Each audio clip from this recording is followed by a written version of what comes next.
Right guys, so this is John Brady, one of my lessons here. I've been working today on a little bit of face control, so John's sat here with me now and we're just going to talk through what's been happening and what I want you to be working on going through. So as we see here in the start, just one pre-swing principle that we looked at before with John, just felt that he was sat down a little bit too much in his knees here, so we're just trying to straighten those up so you feel now as you go and practice the weights more in the balls of the feet, not sat in the heels and feeling like, as you describe it, like dead legs, like not a lot happening through the shot here. Once you got your legs more upright through the lesson, you felt more active in your legs and felt, you know, primed and ready to go.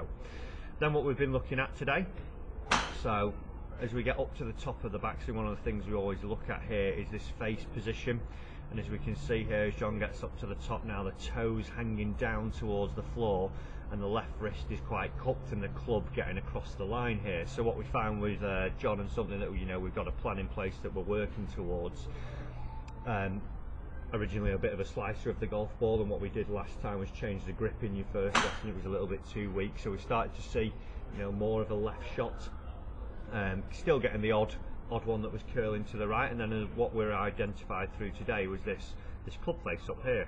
So what we've been working towards is something where you're trying to get a lead wrist that's quite flat now, which is going to in turn get the face a little bit more neutral and maybe even slightly close in an attempt to actually pull every shot left once we do that, because you're still swinging the club a little bit over the top here.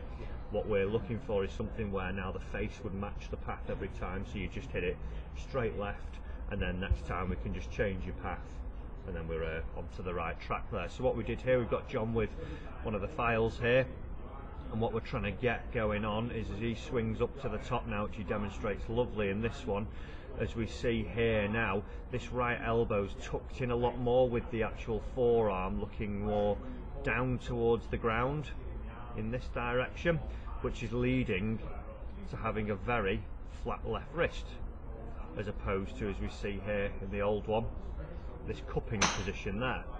So from here now, if we applied that to the golf club and you get the leading edge matching this lead wrist and forearm, we're going to have a more neutral face there. So we had a good 5 minutes of putting it into this position, and as you described it here, it felt tight under your elbow. So that's one of the feelings that I want you to sort of have in your mind as you're going back here. And you also said you felt that the elbows were a lot closer together.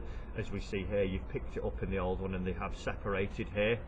Left one's above the right elbow and it's just pointing down towards ground, so that's like the position you'd be looking at, and you can practice that at home in the mirror with just a magazine, a book, whatever it is. You don't need to be hitting loads of golf balls.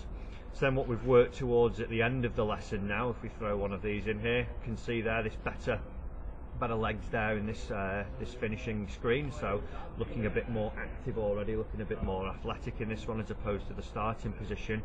What we see now is as John gets up to the top, lead wrist still a little bit cupped, and it's something that's a work in progress, but what we see here now, the face is nowhere near as toe down as this one, and the club isn't as across the line now. So what we saw with you after we got 5 minutes of using the folder and going a few positions in the mirror with this, you've not hit anyone with any left to right curvature. Everything's been a bit of a pull.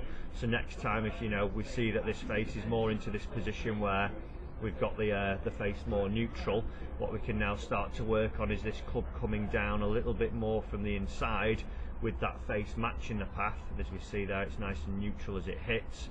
Every shot going left, we can start to get you more from the inside, and then we'll hit it more on target every time, start it on target and not have as much curvature.